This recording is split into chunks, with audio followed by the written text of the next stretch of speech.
ogamba oti sina mtawana Merry Christmas same ekuyitiza ete olunaku lwaleero simbi twakagitandika tukyagikola katulaba ate weekend yonna bwenetambula oli musajja wa famire omukyalo obadde naye oba omukyala sibaddeko naye naye gyali tuwuliziganya era nyongera omwagaliza Christmas ennungi n'abaana baffe ne bannayuganda bonna twogere ku lunaku luno lwaleero entrance yo ebadde etya kulikayo ovuddeyo banaye mukulabye ng'ogenda ku stage abantu bakuba enduulu obadde okisuubira ekyo egyembeera yonna abantu basanyufu tukanye ne bannayuganda basanyufu manyi bamanye basanyufu bange era mbebaza nnyo ku kibadde wano wavayo n'ogamba tewetaaga second chance kituufu ayo togyetaaga nakukibuuza ekirala kuba kati ogenda kunziza ate ebintu ebyo ebyobufuzi mukulu Mayinja tulaba nti performance ye ekyuse engeri gy'operformingamu ozina amazina okankano olinga tugambe nti Fango yakuwadde amasannyalaze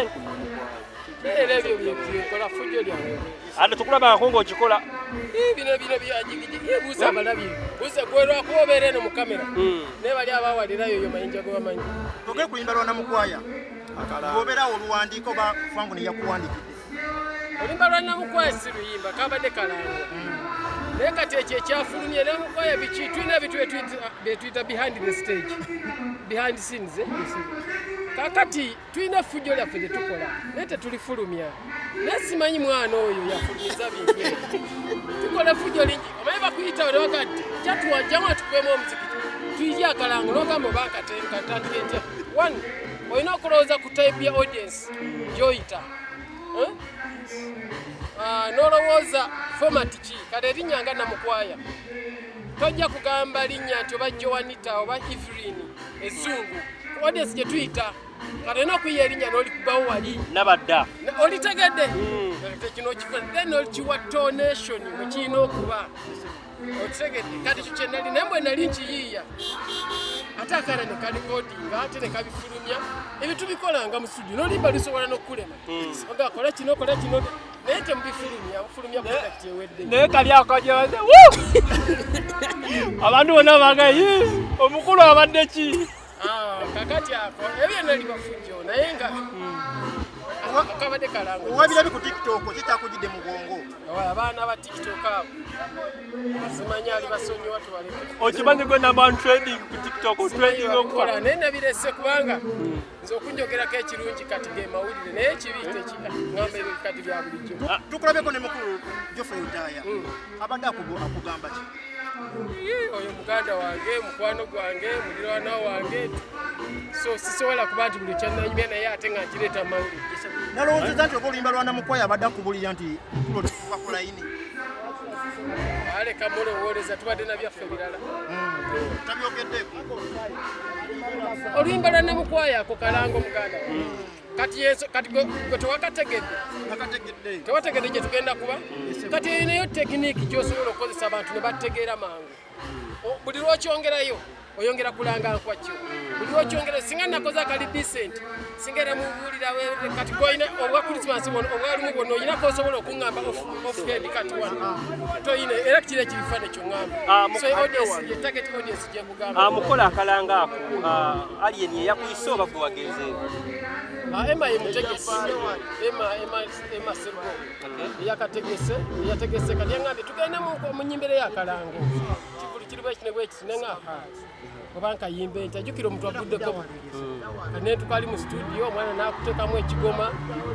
netandika obipanga panga so kanga biwakoze ku stage oli legend oludde mu industry bikuleka wa brand yo bigiteekawa Musona mukwaya mukuwogana okubadde mu studio ne bana abamaje bemuwa ekitiibwa balina lwe babeera mu lutalo bakwate mba filiminga tekina gye kindeka oyo eyo tugambye behind the scenes okitegedde naawe olina byokola nga tonnajja ku TV ate mu art ffe twagala okumanya omuntu side ze bbiri mu art twagala okumanya decent side ne stubborn side netujjamu the real you naye kati abamu okeepinga the other side too toba na comfortable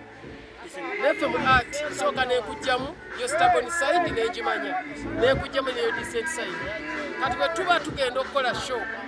nemanya oyo ino sini agisobola oyo tagisobola byonna nina obifuna so kati that side of mind weba mu studio kati kakweyo akantu nze numu nalina omuwala tufiriminga oluyimba netumutunuzaamu kamera nga taseka tumutunuzaamu kamera nga taseka ntungawo tutidde oluyimba seka paka lwe yankuba akaama naŋŋamba awo nga tompadde vodika sirina gyenzirya kisanyu era naga abaana muyimirire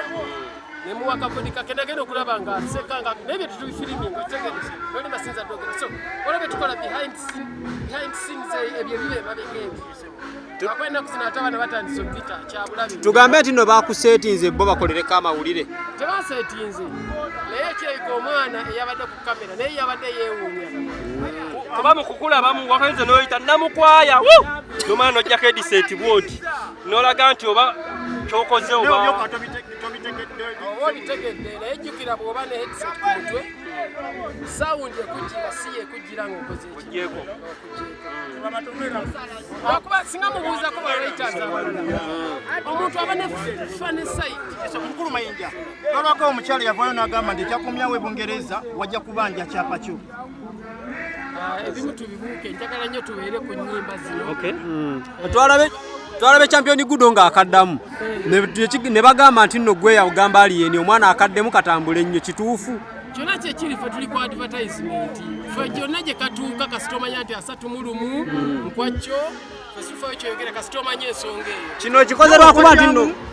nawe okwakyamu sikwakya naye ndi muntu apiking amangu ogamba langa kino piking amangu neŋŋamba eyo audience tuyita bweti langa kino so olina okuba creative mu art kale omwaka guggwako mukulu Mayinja ogulabye otya gwenga gwe kukutambulidde gutya kutambudde nga bwe nagubala wagubala otya novaako nogenda ebulaaya n'omaawo nodda nga bwe nagubala bwe guli ngende bulaaya ne mubeerawo nga mwogera nekomawo Christmas n'engikola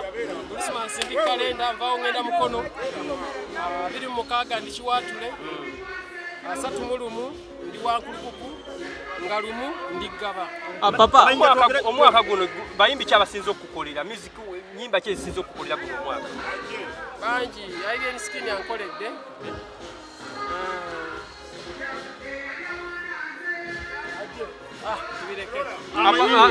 njagala kubuuzaayo kituufu obadde omisinga stage ye Uganda yes oba ogimisinga obadde omisinga stage yes oba ogimisinga omuntu yenna omuyimbi oba ogimisinga owulira nga okyagala bwagazi oba okyagala owuliranga nti abantu tebakwagala ku stage ki ekyakugiranga mu bwongo anti wabaawo kyeboogera naawe kyolaba kati nze ngenda kukyendaba era ne wano singa nalowooza ku kyeboogera saalizi naye nze kyendaba kyekyo kyolabye ekibuuzo kyange kituufu nti nno mwegasse nga be baagoba mu nkuuka kwe kudda eri ku Nkwakyo festival olw'okuba Bitex yabagoba mu nkuuka fe okuba Abaganda oba okwagala obwakabaka buwangwa bwaffe ate musinguzi mulimu gwe kati tumuleka n'amaliza enkuuka etujja kuyimba kyawulikika kitya mu matu go okulaba nti na Bitex musinguzi agobye Ronald Mayinja okuyimbira kabaka ngera bw'okiwulira kati naye okiwaamu ebbanga n'okireka bw'okola ekivulu kino ewankulukuto olubeera nga talwanyisa Buganda Buganda erina amagezi agasinga ku kyoyogera eyawula tweyanziza